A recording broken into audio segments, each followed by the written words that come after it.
Bwana asifiwe kanisa, praise God. My name is James, but not the one doing the wedding. I'm born again and I come here on behalf of Health Board. I just want us to go to class for a few minutes and we shall be blessed together. I know one of the work we do here in church is to do those behind the scene ministry of health, blood pressure, blood sugars, advice, and I'm here for just a health talk and a simple class for us to understand a very common topic I want to discuss right now. It's called the urinary tract infection. Bwana asifiwe. Now kindly be attentive, I'll take the shortest time possible. Number one, I want to ask ourselves, what is urinary tract? And urinary tract, we always say, is the excretion system that forms the path through which urine is removed from the body. It comprises of several organs, that's the ureter, 2 kidneys, a bladder, and a urethra. I'm taking you back to class, your biology class, kidogo. The ureter are the 2 pipes that bring the urine at the bladder from the kidney. And the urethra is now the system that brings the urine from the bladder to the outer opening. So we ask ourselves also, what is urinary tract infection? Basically, it's an infection that affects either of the organs that I've mentioned, the ureter, the kidneys, the urethra, or the bladder itself. And with that infection, it causes inconveniences in our normal life, and as well even in the sexual life. How does urinary tract infection occur? One of the major causes of urinary tract infection is a bacteria known as E. coli, which is found in the bowel. Bowel ni pande wa in the gastro system, and also the area around the ano, but they don't cause any infection on that side.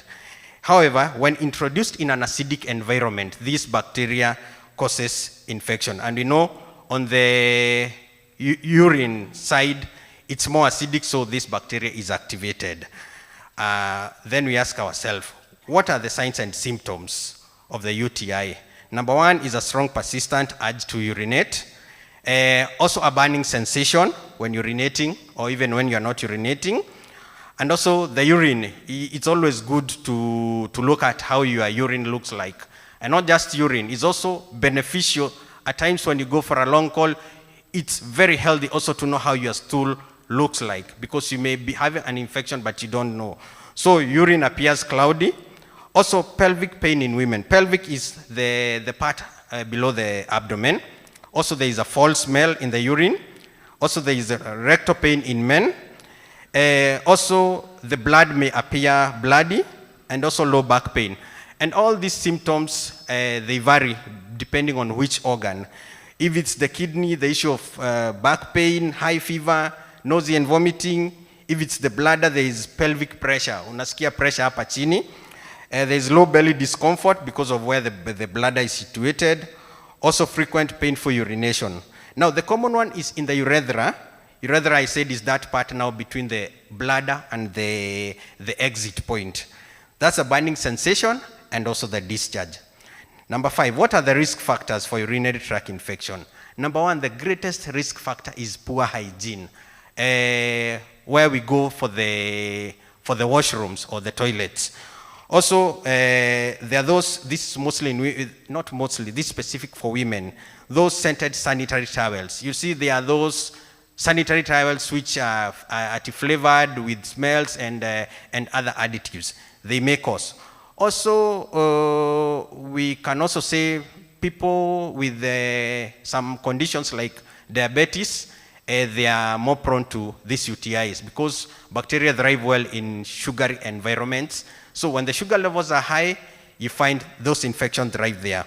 Also, those conditions like prolonged use of bladder catheters, you know, when someone is unwell in hospital, there are those use of catheters. Also, weakened immune system. We also talk about during pregnancy, the immune is low. That's why when someone is pregnant, UTIs are very common. Also birth control, the birth control measures, those family planning, some causes the UTIs. Another one that indicators everybody is holding urine for a long time. You're not supposed to hold urine until you are that busy. Wherever there is a place you can relieve yourself, please, usiweke sana kwa mwili.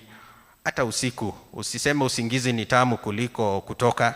So I can also say this one is very key, inadequate water intake. So tukunywe maji kwa wingi. Also, age comes along with these infections, post-menopause, and also post-surgical cases. In most cases, with proper medical attention of these UTIs, they are very treatable.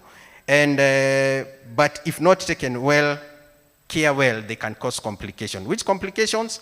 Permanent kidney damage, recurrent infection, sciatica, you have those infections. And also in men, narrowing of the urethra in men. And also blood infections, and also premature or infant. It occurs, the one that occurs during pregnancy, sometimes it may cause premature births and sometimes even miscarriages. So it should be taken very serious. Also we have infertility and also kidney infections. And also we always say any health condition also causes mental health issues. How can you minimize? As I am also almost winding up, urinate on time, as I said.